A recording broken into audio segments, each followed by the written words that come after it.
Well, welcome. It's always good to see everyone, and I always learn more from you, and hopefully you learn a little bit from us. But one of the things I'd like to ask you about this myths is, what things have you been told not to take in terms of medications? Anyone been told, don't take this, don't take that? Advil. So been told not to take Advil? NSAIDs, yeah. NSAIDs, okay. What else? Well, ibuprofen, so Advil essentially. So yeah, so that class of Aleve, ibuprofen, Motrin, those sort of things. Anyone else been told not to take? Fish oil? Fish oil. Antihistamines. Antihistamines? Emulsifiers in food. Okay. Preservatives, additives. Okay. Yeah, so good questions. And those are questions that interested me when I first started studying cavernous malformations. Is you would think that things that thin the blood might make these bleed. So blood thinners like aspirin, warfarin, which is also Coumadin, apixaban, NSAIDs, vitamin E has bleeding risks to it, fish oil has bleeding risks to it, SSRIs have some GI bleeding risks. So do these increase the risk of bleeding? And so it became an interest of mine, and we followed patients and asked them, and this was over the last 10 years now, developed a cohort of over 400 patients. Have you taken this medication or that medication? And then we looked at who had a bleed and who didn't have a bleed. And interestingly, the people on blood thinners had a lower risk of bleeding, not a higher risk, and people on fish oil had a lower risk and not a higher risk. And how do we think about that, or how do we resolve that? And that's what this little video clip is, just to try to explain at least my theory, and I think a lot of people, as the data is accumulating. If you think about the way that blood flows, it usually goes from arteries to the capillaries to the vein, and it does so smoothly, and when blood is going smoothly, it doesn't clot. But if you put a cavernous malformation in there and the blood has to go kind of in a circuitous path, it slows down, and when blood slows down, that's when it likes to clot. And so if blood within a cavern, like you see there, thrombosis happens, and the blood can't get from the arterial side to the venous side because there's clot here, it's then going to escape into the brain. So by thinking about it that way, that might make sense that NSAIDs or aspirin or fish oil don't seem to increase the risk of bleeding, and that there's actually thrombosis. Now, I usually tell people to avoid the aspirin and NSAIDs unless they need them. I mean, I don't tell people to be on blood thinners, but if they had to be on blood thinners, it certainly is something that we feel safe, and we just monitor people. For the NSAIDs in particular, when we did our study, we didn't ask people, were you taking 800 milligrams 3 times a day every single day, or were you taking 2 times a month? So I usually tell people, especially if they haven't had a recent bleed, is that to use NSAIDs very sparingly, because it also has issues with your kidneys and your gut. So 3 times a month, 4 times a month is probably okay, but every day is probably not okay. And then again, with the caveat, your individual situation might be different, so please talk to your doctor, because you may have some hemorrhage that they're watching and they may tell you specifically to avoid it. But if it was an asymptomatic incidental cavernous malformation, it may not be bad to take NSAID a couple times a month. And the same properties that I just showed you, it might make sense that estrogen, which has some blood clotting, increase in blood clotting, might increase the risk of bleeding. And that's what we found in a study that we did a year ago, where especially the oral contraceptive level of estrogen seemed to increase the risk of bleeding from cavernous malformations. Less certain about the perimenopausal doses of hormones, but happy to answer questions about that too. All right, thank you. Any questions from the floor? Or should I start with what I have as the second one? Okay, go ahead. What about antihistamines that increase your blood pressure? Okay, did everyone in the back hear that? No. What about antihistamines that could increase your blood pressure? In general, antihistamines don't tend to affect the blood pressure unless the formulation that you're taking also has Sudafed or something else in it. Oh. But if you think about arteries, see high levels of blood pressure, by the time the blood gets to the capillaries where these are, the blood is flowing so slow. So things that increase the blood pressure don't tend to cause these to bleed, unlike things like hypertensive hemorrhage, or there's something called amyloid angiopathy, that high blood pressure, because it's at the arterial level, causes increased hemorrhage. Is it, the pharmacist list always says, no, it increases blood pressure. So it's like, It would be okay in my opinion. I agree. You agree? Okay. Is it Andrew? Yes. Yes. So I was just wondering if I should take Advil or things like that. Is there something you can do in the pills for pain relief? Did everyone catch that question? Go ahead. Do you want to, for headaches? Yeah. Yeah, generally, cavernous malformations can cause headaches, especially if they've bled or if they're pushing on the ventricular system and causing what's called hydrocephalus, a little extra pressure on the brain. Sometimes people just have a cavernous malformation and have migraine or have tension headaches and that sort of thing. So the first thing we usually do is separate, is the headache due to the cavernous malformation, and is there anything we can do about that? And then, or is there something else the cause of the headache? And then if there's not anything that's related to cavernous malformation, then we try to classify it according to the classification system for headaches and try to treat in that regard. So if they were migrainous quality, even if it was related to the cavernous malformation, we might try migraine-related medications, or if it was a tension-type headache, there's a number of medications we use for that. So it probably depends on your individual situation and the characteristics of your headaches in terms of things like Nurtec sometimes. Nurtec and Ubrelvy that are used for migraine, sometimes we use for patients with migrainous type feature headaches. How about Tylenol? What do you think? Yeah, Tylenol, of course, yeah. Tylenol's easy and that certainly is fine. Thank you. Yes. Oh, just come closer. You keep it. You're doing great. Yes, hi, I'm Emily. I have a question about hormonal IUDs. Yes, that is a good question. So our Mayo cohort of patients was combined with a German cohort of patients to look at female hormones. And we looked at from the time of a cavernous malformation diagnosis to a first hemorrhage or the last follow-up, and we compared those on any female hormones. So it could have been estrogen only, progesterone only combination, menopause dose versus a oral contraceptive dose. And we saw a higher risk of bleeding in the women on some sort of female hormone versus not. But we couldn't separate out all the individual types. There's hundreds of formulations of hormones, so we're probably more worried about the doses in the oral contraceptives than the menopausal hormones, more worried about oral estrogens compared to transdermal or transvaginal estrogen.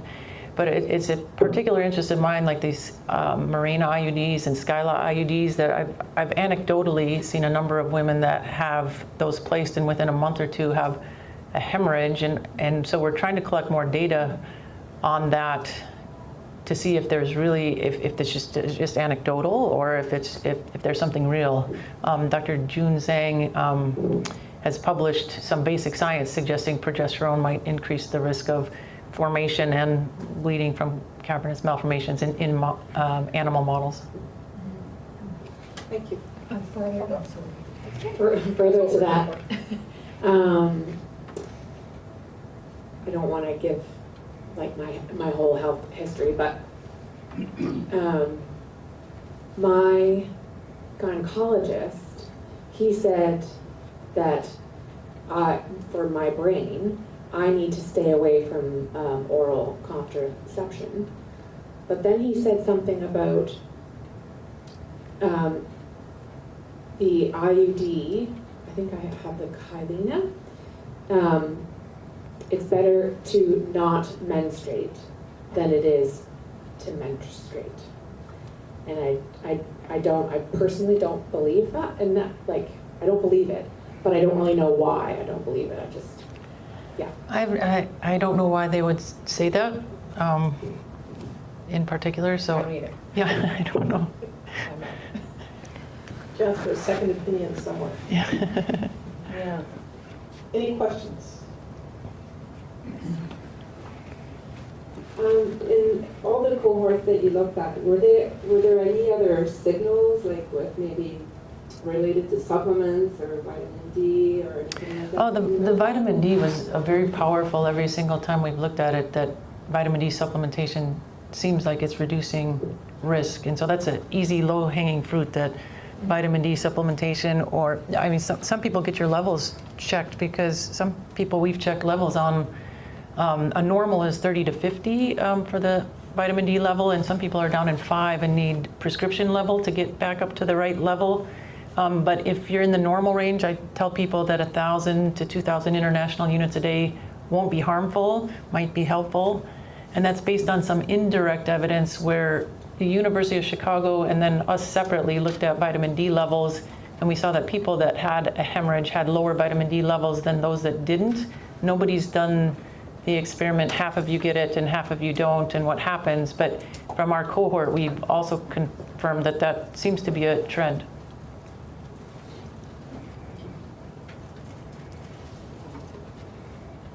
Do you have any myths that you want to? Maybe if they don't cover it in the questions, at the end I would. Hi. You talked a minute ago about different headaches, migraines, medications. Has there been any discussion about which kind of headaches are triggered by cavernous malformations, and which kind of medications are best for which kind of headaches? And I know this was a big conversation that we started yesterday, but Do you want to take headache? has there been any discussion about that whatsoever? Very relevant question. First of all, good to see you. I think I've seen some of you, clinically as well, so it's great to be here. So 50% of the folks with cavernomas have headaches, right? So it's a common manifestation when you have cavernoma. And as Dr. Flemming mentioned, that the cavernoma lesion changing the pressure in the brain, whether indirectly through bleeding or having too many cavernomas, are playing a role in there, or there's a separate migraine entity that's present in the same person, and that's kind of what's manifesting it. So that's kind of the first question. So whenever you see a neurologist and you've had MRI with a cavernoma, that's kind of one thing that we try to delineate. Just to kind of, because this is a relevant point, so I'll give you a couple of other important or relevant information. So at the VA health systems in the US, they did a study because pituitary adenoma, which is this small benign tumor in the brain, headache was kind of a common manifestation in patients with that adenoma. And a lot of times those patients were being medically managed, but headache was a big problem. Sometimes their headache would get worse, and then they would come to the emergency room not knowing, is that adenoma kind of misbehaving, or is this just a headache? So the first question that got answered by doing a comprehensive study looking at those patients was that does that adenoma, does that benign tumor having a very teeny tiny lesion in the brain puts people at decent risk that they're going to have more headaches, right, incidentally or prevalence-wise? So the answer was yes. So the way I kind of, when I interview or interact with my cavernoma patients, the way I kind of think about it, if you have a cavernoma, if you compare to the regular population, you have a 50% chance that, of the patients have headaches. So the first thing is, okay, I have a cavernoma, whether it's a migrainous headache that I have on top or a cavernoma-related headache. Management-wise, there's not a huge difference at this time, from where the healthcare is. I mean benign, not bleeding lesions, non-bleeding lesions. So if you have a cavernoma and you have headaches, so the first question is you need to know that yes, that cavernoma, even if it's not bleeding, is playing a role in the headaches. My understanding is that yes, it's playing a role. So the next question then is, okay, I have cavernomas, I'm at high risk of having headaches, what do I do? Do I manage my headaches exactly like all other headache patients are managing, or do I approach it differently? So that the way we kind of counsel patients, or the way I approach it is, it's more important in patients with cavernoma to have an optimized management of headaches. Why? Because what if you have a bleeding lesion or an oozing happening 6 months later, but I'm living with a headache every day anyway, so how would I be able to distinguish? So that's kind of the approach I recommend patients taking, that take care of your headaches even more than the non-cavernoma patients would. So that's the second part. The third part is, okay, I have cavernomas. I am one of those 50% patients who should be managing their headaches. How do I approach it? So here, in my opinion, the preventive medicines come in, and Kelly would agree to it, but my mentor, Dr. Morrison, who's here and made my day because I was mentored by her in learning about cavernomas. We had a large number of patients that we're taking care of. And I was the head of the stroke program there, but our cavernoma volume, patient volume was huge. So a lot of the learning that we had was through the data, through the interviews of our patients. And one of the things we learned, and what we were able to try, is nortriptyline and propranolol were a couple of medicines that were kind of mainstream used. And we were all obviously paying attention to our patients after prescribing it to see, is this causing anything different? Because nobody had tried, mainstream migraine medications on cavernoma patients. We didn't find any concerns. We found good results, decent results. But we did find that many patients with cavernomas had more headaches, so they were not responding to the mainstream low dose of these medicines.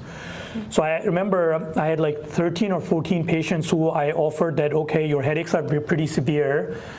Would you be open to getting Botox shots? And we didn't have data. We weren't sure that we will give Botox. Will that work? Will that cause more side effects?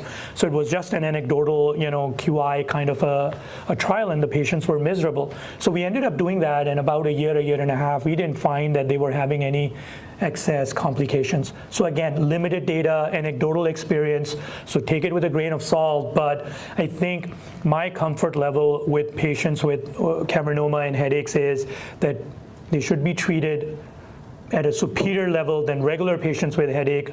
Target being control the headache better, educate patients about rebound headache. So a lot of our patients take Advil, Tylenol on a daily basis. That makes them go into the rebound headache, and that makes things even more complicated. So Ubrelvy type of medicines, being aware that those exist, and if insurance and in other ways those can be covered, those are great abortive tools to have for our cavernoma patients. I have personally tried them in my cavernoma patients, for the last many years, and have had decent, safe results. And then nortriptyline and propranolol, are pretty safe. So if you have a neurologist who hasn't taken care of cavernoma patients, then you can bring these medicines' name up, and there are enough of us who have tried them and with decent results. Thank you. Sorry, a long-winded answer, but I hope it that's covers. Good. And it's such a key question, because so many people do suffer with them, and you get one answer here and one answer there, and you've kind of got some tried and true ideas there. Hopefully you got some of those names written down. Next. Sorry. Hi, I was wondering if you guys could share with us your sort of, if there is anything that you tell your patients with CCMs to not do. Don't ever. That's a good one. Right.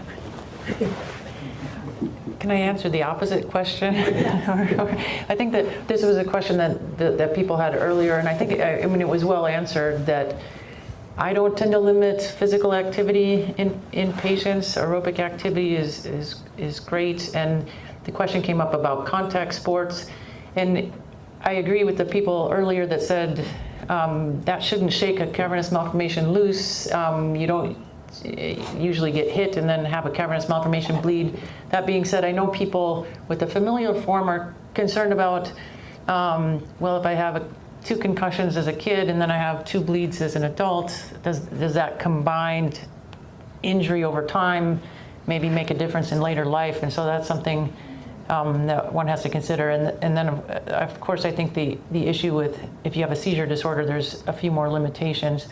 The one thing too that just it brings up is people always ask me about altitude, and this thought that hypoxia or low oxygen status might trigger the formation of cavernous malformations in the mouse model. I think if high altitude was a concern, then we would see a ton of people in Colorado and certain mountainous areas have a lot more bleeding than the rest of the population, and we don't see that. So if somebody's going on vacation and wants to ski, if that's their thing, I think it's certainly fine. So I don't limit activities. One of the questions that I know is on my phone at the front is, can we ride a roller coaster? You had that answer this morning too, that unless there was a recent surgical issue or something else, have fun. Yes, But yes. it's like Dr. who was sitting back here? Dr. Smith, yes. Yes, that's what we heard this morning. Yes, there's other things that can happen on a roller coaster, but you can't knock your cavernous malformation loose. I have a question, actually. Just in what I've heard today and recently, I kind of heard some talking about similarities to cancer and inflammation, and almost someone mentioned earlier about a keto diet. Is there a reason to stay away from sugar and highly processed foods? Can you? Well, I think you're standing next to the expert I know is Darla there. That she has a very nice video, if you haven't seen it, on the non-emulsifier diet. So I think that I'm sure many of you have heard about that emulsified foods, which are essentially processed foods, things that have a long shelf life in general, and there's an app for that, FIG. I remember. Food is good. Yeah, unfortunately, we don't have that one in Canada. So. Oh, okay. I know. Someone needs to work on that. There is one. There is one. It's a different one. Hold on a second. Yucca. Y-U-K-A. Y-U-K-A. Thank you so much. All the like President's Choice stuff. Oh, I beautiful. use it almost every day. It's great. Yeah. Awesome. Yeah. And Darla was telling me some special features of it that help navigate the grocery store a little better. For those that don't know the story, that there was a mouse model that showed that mice that are prone to developing cavernous malformation, those fed the emulsified food versus standard rat chow, developed more cavernous malformation lesions that were bleeding, and the thought is that the emulsified foods thin the gut lining, and that allowed some of the bad bacteria in the gut microbiome to get into the bloodstream, and that triggers off a certain inflammatory pathway. So it's certainly very interesting that could other inflammatory disorders also cause cavernous malformation hemorrhage. If somebody has rheumatoid arthritis that's untreated, or if somebody has COVID, or they have some other illness. And we've tried to study that to some extent, chronic inflammatory illnesses, but it's so hard because some patients have their chronic inflammatory illness treated and some don't. And so it's a hard thing to study. But interestingly, during the time where COVID was at its height, we did see a woman that happened to have an MRI done because she had head trauma, and she had a developmental venous anomaly and nothing else. And 6 months later, she had COVID and then had a seizure, and a cavernous malformation appeared. So it was interesting that in that short a time that these can develop, and that inflammatory reaction of the COVID may have been a precipitator. Are there any vaccines, prophylactic vaccines, that we should be wary of? Should we not be getting children vaccinated if you know that they have cavernous malformations? Any words of wisdom? Go ahead. You could. I'll do that, yeah. You can do vaccines. So we'll give you an answer on the video, and then we'll shut down the video and we'll give you another answer. No, I think we have studied, and so I'll be very frank. Even when I have an opportunity to see a lot of like stroke patients where clotting and other things are happening. So when COVID was going on, and when all of us were being like some of us were forced to take the vaccine, some of us were taking the vaccines, and this question was coming in: is it playing a role? Anecdotally, every now and then we were seeing clot formation, especially with one vaccine that was eventually aborted when we had enough cases. And there are a few percentage of patients who were having strokes or heart attacks or other clotting issues with that. But when it comes to cavernoma, again, take a lot of this information with a grain of salt, because the volume of patients that we see are not as much, and normally that's why you don't see as our answers have enough confidence behind them. But we didn't see anything, any concerns from any of the vaccines so far. So I think from the vaccination standpoint, so far from what we know, things are fine. Now, as Kelly mentioned, I think as a neurologist who's also involved in some other complex syndromes like fibromuscular dysplasia or other, HHT, there's one interesting thing that I have anecdotally seen over the years, and that's kind of what I tell a lot of my patients with cavernoma is you got to live at the top 5 percentile of healthy living if you want to stay away from more symptoms. And what does that mean? I think what that means is we touched upon the diet part, about the exercise part, about the food part. So so with chronic disease like a cavernoma and living with it and knowing there are some seizures or headaches or other things or risk for bleeding involved, what I have experienced, again, learning from the patients, is that those folks who have lived at a top 5, top 10 percentile of healthy living, meaning, they're going to the gym and they're eating healthy, and there's some indiscipline involved, like a little bit of, junk food here and there, like all humans do, but overall taking care of their diet, taking care of their of their body weight, taking care of their overall health. If they typically wouldn't go to a general physician once a year to get their vitamin D and thyroid done, they would. So those type of things, if you do that, I think that's kind of what will make sure that you will avoid, humanly possible, as much of the recurrence or the oozing part. Most of us physicians, in the back of our mind, know that inflammation does have a role in every disease. And we see that all our complex syndromes, even when it's MS, for example, or Parkinson's and other areas, we do see that when there's more inflammatory process going on in the body, other diseases misbehave. So cavernoma obviously will be one of them. So staying healthy, eating low inflammation food, those are the type of things that are very reasonable to pursue and follow. There's not enough data right now on the keto diet and other diets, but I would assume that whatever entails healthy eating, like red meat exposure, yes, a little bit, but not too much, exercising daily, those are the type of basic things that you should do without worrying about anything. A couple things I would add, because there were these good questions.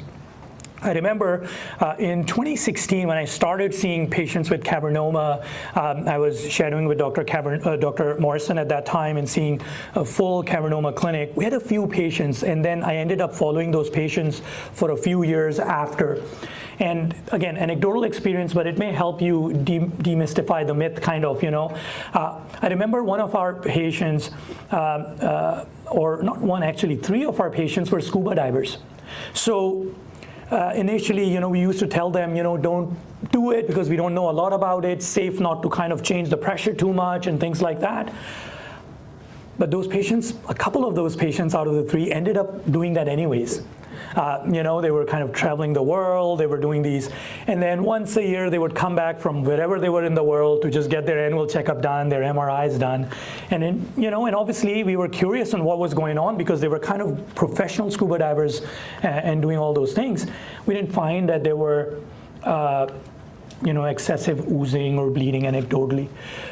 Same with people who are traveling a lot. I have a few patients who travel a lot for work or business, and this was a question that they raised. We didn't have very good answers. We said not really, but then they kept on traveling a lot, and we haven't really seen anecdotally that those patients are having excessive oozing. Same with being in New Mexico and seeing patients who were going on hiking trails on Colorado a lot and then coming down, and we didn't see that playing a role.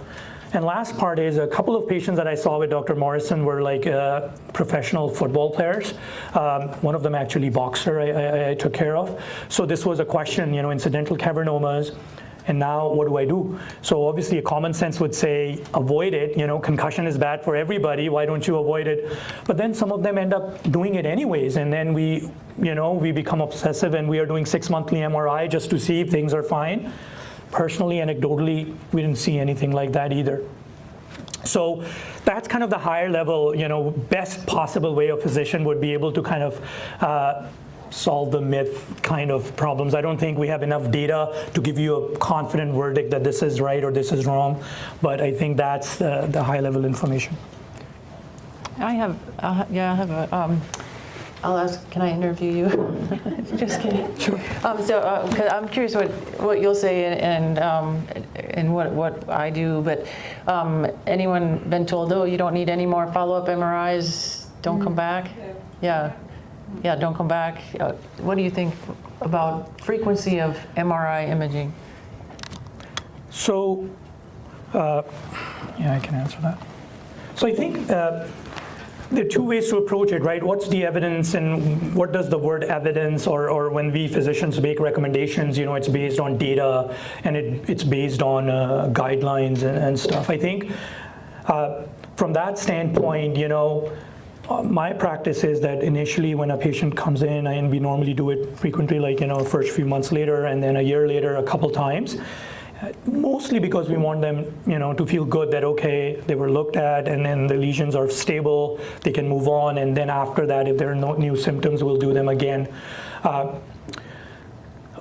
But traditionally, guideline-based answer is you see us, incidental MRI is found because you had a headache, and they said, it's a cavernoma, no prior bleeding, everything's fine, there are 3 lesions, go home, right?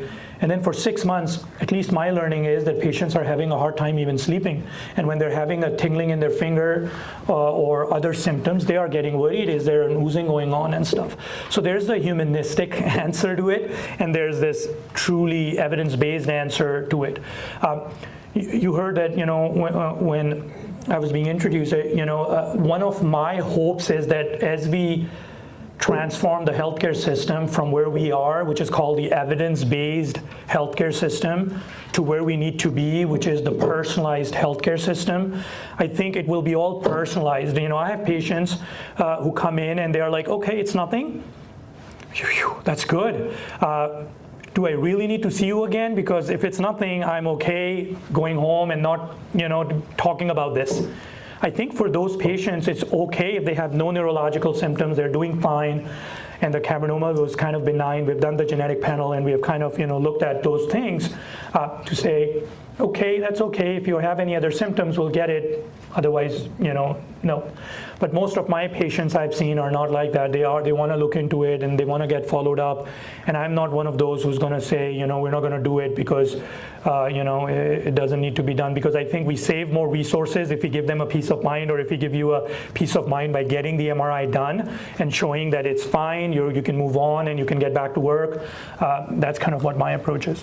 Yeah, I think we think alike there. that there's some schools of thought that if you don't have any new symptoms, I'm not going to do surgery, therefore we don't need to do any repeat imaging unless you have new symptoms. And then there's the human aspect of it that, well, what if it changes? I want to be proactive about it. And so I commonly do a first MRI if they've bled at 3 months, just to make sure it truly is a cavernous malformation, because bleeding cavernous malformations can mimic tumors and other things. So the first one is just to make sure that's what it is, and take a look at some characteristics that we think might suggest ongoing activity that makes the patient at higher risk. And then I do one in a year, and then we have the conversation. We could continue to follow this. We don't have to follow it. What do you think? And I usually suggest at least every 2 to 5 years, depending on somebody's leveling of anxiety, because I think, as we heard yesterday, is that, boy, we're going to see some new therapies in the next couple of years, and I don't want people to be lost to follow-up. So I like to have contact with them, at least in that time frame. Thank you. I'm just going to go to my phone and make sure we get some of these questions in. So if you've got some more, just hold that thought for a second. And then we'll go back to the audience. What is the best way to manage nerve pain other than medication?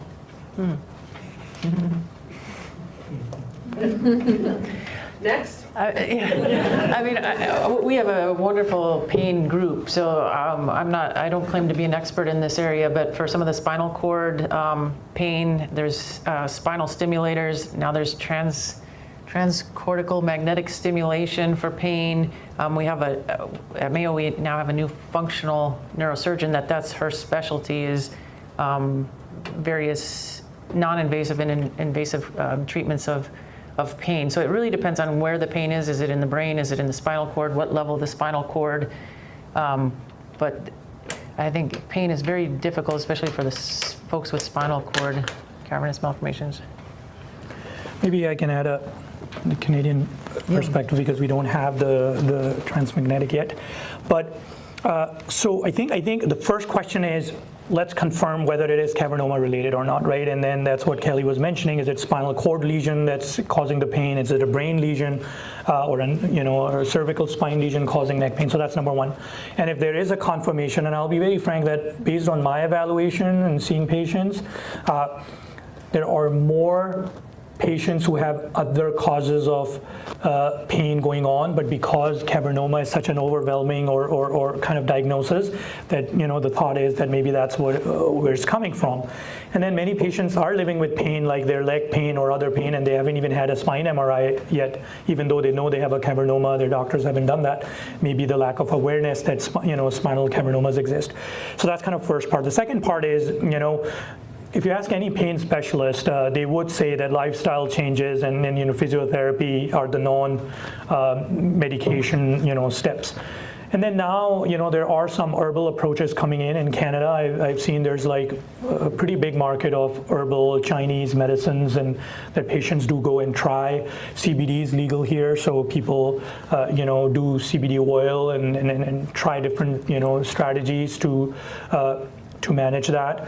A lot of times it does work. Lifestyle with topical creams or herbal creams, it resolves.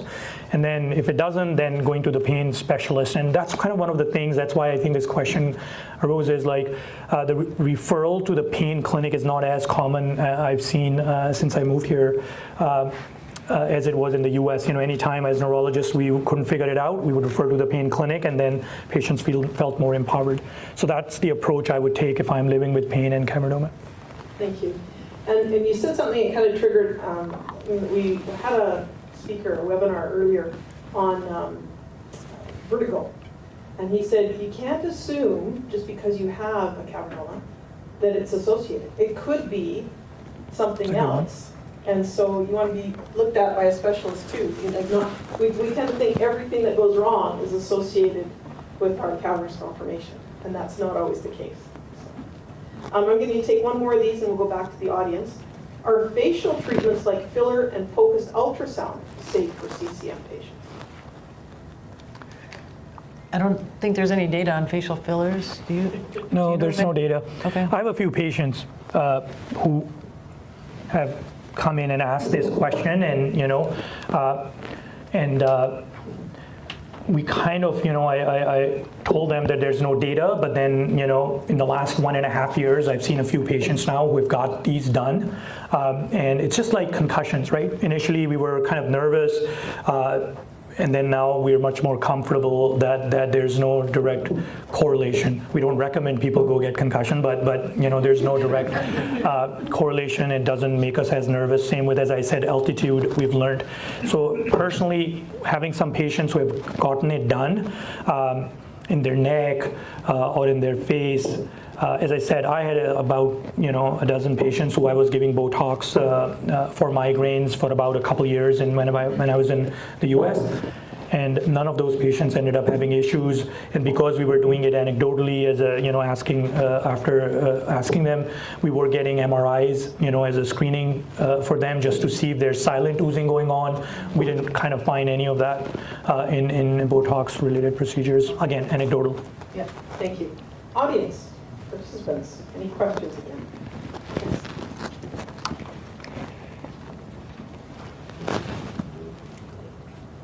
Hi. So if a cavernoma has been surgically removed, what are the chances that it can grow back and new one form? Assuming it's a sporadic form, or we'll talk about sporadic first. So assuming it's a sporadic form, it should be cured. I will tell you that sometimes postoperative films are very difficult to interpret, especially very early on, to see if the whole thing is gone. Usually your surgeon is better at telling you if they removed the whole thing than the MRI scan. So we'll typically do an MRI scan right after surgery, and then we'll do another one around 3 months to see if we can see any remnant. It's probably about 3 to 5% of people that there might be a remnant, and so if you leave any caverns behind, they can grow back. And I've seen 2 I can think of over 20 years where the post-op films look great, and 10 years later, something popped up that wasn't there before. For the most patients, you don't see that. So, but it rarely can occur. So I tend to do a couple more follow-up scans on people, even though it's been removed, just because of those 2 anecdotal cases. One was in the spine and one was in the brain.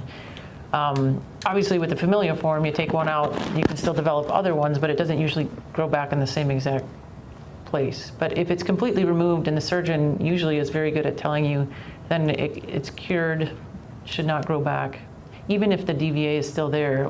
Because you would expect if the developmental venous anomaly was the trigger for the cavernous malformation to develop, then why wouldn't another one develop? But it doesn't tend to happen. Thank you. I have another question here. Is perimenopause a time for women is in that stage of life? Is there an increased risk of hemorrhage? It's an interesting question, because the most common time for hemorrhage, or the most common time of diagnosis, is between the 30s and the 50s, but I don't know that we've stratified out patients, women by age. That's a really good research question. Thanks. So actually, we did look at it in our UNM database with Dr. Morrison to kind of see, one was the gender and the other one was the age. And even though you would mostly see that 20 to 40, most of the places it would say that is the time when the diagnosis of cavernoma would happen or cavernoma symptoms would pop up. In our pool of patients, we saw that up to 55, especially between 30 and 55, there were some cavernous misbehaviors that were a little bit more. When we looked at from the research standpoint, wanted to see if this is statistically significant, we didn't find it. So there was a little bit of a trend that we saw, but we did not see a statistical significance. So to kind of simplify it, as clinician, we do think there may be some connection between hormones. As Kelly pointed out, it's an area of interest, because otherwise it would be a coincidence that when we analyze, why did we find even a trend of more cavernomas oozing between the ages of 30 and 55 than in other age groups. So most likely, if you ask me, I do believe that there is some correlation, but there was a very good question about, how does it impact me, or what type of hormonal pills should I take or not take? I think overall in medicine, we know that the IUD or transdermal types of hormonal, treatments or contraception methods only manipulate or titrate the levels, the natural levels of estrogen, progesterone that we have in our body at a minimal level compared to the oral pills or the injections. So I think, again, take it with a grain of salt, but when patients ask me, my advice to them is IUD should be okay if it's really needed because you're bleeding or other issues are happening. Oral contraceptive pills may be better to avoid. But guidelines or evidence-wise, I don't think there's a very good answer yet, and that's why I think Kelly is interested in this area. Thank you. Frame has a question. Hi, can you both demystify what you believe could perhaps be the impact of stress on cavernous malformation from your observations? I was just going to ask that. Thank you. Yeah. Stress and lack of sleep. I can. Yes, I'm very passionate about this one. Oh, good. Oh, okay. So I think you see that as physicians or as healthcare providers, we don't have great answers on, in my opinion, the most practical questions that our patients have. And that's kind of, again, tells us how, what the limitations of the healthcare system is, right? Again, anecdotally, I strongly believe, and that's why I'm a strong advocate that this healthcare system we live in, which is amazing, it has brought the healthcare system to where it is, needs to transform into personalized healthcare. Because right now, there's no way for me to know if you come in my clinic and say I'm stressed, for me to gauge, right? Other than that subjective data, because there are people who are CEOs of 20,000 people companies who come in and say, yeah, it's stressful, but I manage. But then there's another person who can say there's a lot of stress. So I think stress in itself, I don't know, but stress and your own coping mechanism to that stress, in my opinion, at some point in the next few years, we will be able to acknowledge and say that it plays a huge role. I have a few patients where we were desperate, they had familial cavernomas, they were suffering, they were oozing, these lesions were oozing every few months or every few years. Young, high-functioning people whose lifestyle, was getting affected. And there was a point where, yes, one lesion was surgically taken out, but the others were not accessible, so they were asking me and I had no answers. So I told them, why don't we try to modify your lifestyle? You have a very highly stressful life. This is too much. You're going through a lot. So as a human being, if I were you, I would think that you won't be able to take this stress to that level. And anecdotally, because obviously, whether I follow other patients or not, these are the patients I would like to follow, because then a year later, a couple years later, I want to see did things change. And anecdotally, I saw things change. So, some of them started to work from home, negotiated, maybe a lower salary, but then they were still working. And I saw anecdotally that when we did the follow-up MRIs, things did improve a little bit, whether it was their coping skills that improved. So overall, their quality of life improved, which is at the end of the day what matters the most, right? So I think the evidence-based answer is, we don't know. We don't even measure. So indirectly, we're saying we don't even care. But it's unfortunate. I think, in my opinion, it does play a role, having a very good, that's why I use the word live at the top 10 percentile, as hard as it is. Take more time than other people in focusing on your mental health, in meditating, in living healthy. And we do see anecdotally those patients do relatively better in the long run when they're doing that. Thank you. So at lunch, a few of us were talking about tinnitus. And interestingly enough, there are a number of patients who have reported that in our Facebook groups and community groups that they began to experience tinnitus after they had a bleed. Can you talk a little bit about tinnitus and whether or not it might be associated with having cavernous malformations? So tinnitus, meaning that kind of a buzzing in the ear, and presumptively unilateral, one side or both sides? It depends on the patient. Okay. Well, it's a common symptom. I have it. I don't know how old you are, but it's a very common symptom. But is it more common in cavernous malformations? I'm not sure, but it's the 8th cranial nerve. So I might expect it in somebody with a brainstem cavernous malformation if it was affecting kind of the pontomedullary junction, or sometimes if you have bleeding on the surface of the brain, the blood it travels around the brain where the cranial nerves run, and some people will get tinnitus because of blood oozing on the outside of the brain. So those would be situations where you might find it. So especially if it's unilateral, one side, we would certainly do an MRI with contrast to look. There's something called an acoustic neuroma, which I've sometimes seen in patients with cavernous malformations.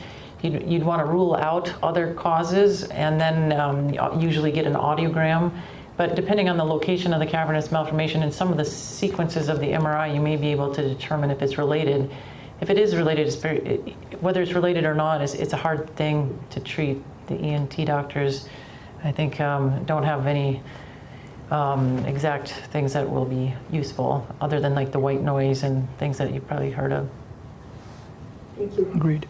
I have one more question from my phone, and maybe you know the answer, maybe you don't, but is it possible to donate your brain to science after death if you've been diagnosed with cavernous malformation?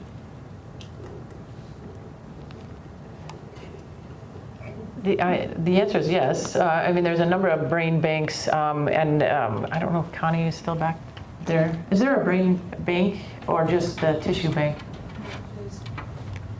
So our tissue bank is not able to accept whole brain donations, but in the United States, the Maryland Brain Bank is associated with NIH, and they are. I do not know what the Canadian equivalent is, but someone here for sure could Google it and find out it is possible. It's just a matter of finding the right spot here in Canada. I'm not aware either. Yeah. We'll go ahead and find out that information as well for Canada, and we'll make sure that it's available on all of our platforms on our website. All right, we are almost out of time. Do we have any final questions? Great questions. I have a question about antibiotics or the use of low-dose antibiotics over a long period of time. Is that? Oh, sorry, that's all right. Sorry. I have a question about antibiotics or the use of low-dose antibiotics over an extended period of time. Does that increase risk, or is that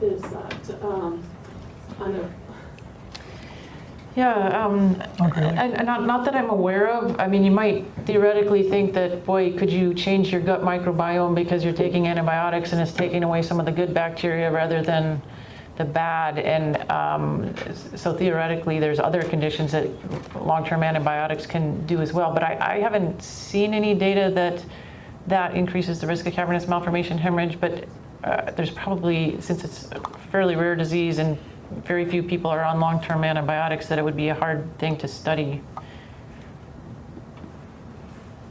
Anyone else?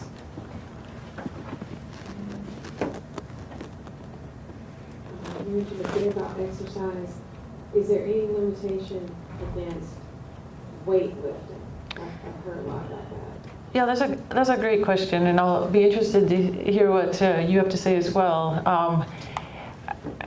So we tried to look at physical activity in our cohort, but it's very hard. What's heavy for me might not be heavy for you, and how do you decide what's too heavy? And so we definitely saw that aerobic activity and light weight lifting were fine, and but it was very hard to define how heavy is too heavy. And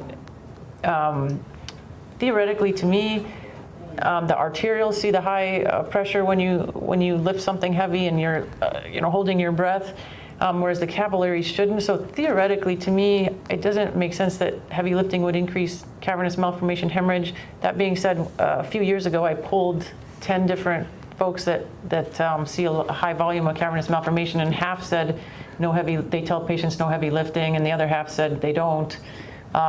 So I generally tell patients, if it's so heavy that you have to hold your breath for like a few seconds, that's probably too heavy. But otherwise, if you can bench press 100, good for you. Or, but I think usual weightlifting is not restricted. And it sounds like you had some professional football players and things that. Agree exactly with that whatever you can manage and you're not overwhelming yourself with stress of lifting the weight is what we recommend typically. Aerobics, exercise, meditation, lifting weights is okay as long as they are not like professional level heavy lifting and stuff. We use the word Valsalva maneuver and stuff where you have to like really push hard and it's the weight is way more than what you can handle. So that's kind of what professional bodybuilders or weightlifters do. Those we advise against, but otherwise everything else is okay. Thank you. We're just about out of time. Any last minute thoughts from either of the two of you? Oh, I just wanted to say I was very excited about the information I heard yesterday from the scientific group that our whole goal is to try to get some of these clinical trials done faster. The typical clinical trial often takes 5 or 10 years, but yesterday they've identified some blood biomarkers and some MRI biomarkers that might help get medications much quicker than that, and there's a number of candidate medications. So I was very hopeful after yesterday's sessions. I agree, and the only other thing I would add is that, as clinicians or as physicians, we learn a lot from you. So every time you're engaging and you're asking all these questions, at the end of the day, all the questions you asked us, you saw us that we were answering those questions based on the learnings we had from you. So we appreciate you engaging and interacting. That's kind of one of the big things we enjoy and keeps us humble and keeps us engaged. And hopefully in the next few years, we'll be able to kind of, clinically with bench scientists, find a breakthrough where we have a cure or treatment which can help improve your quality of life even more. Thank you.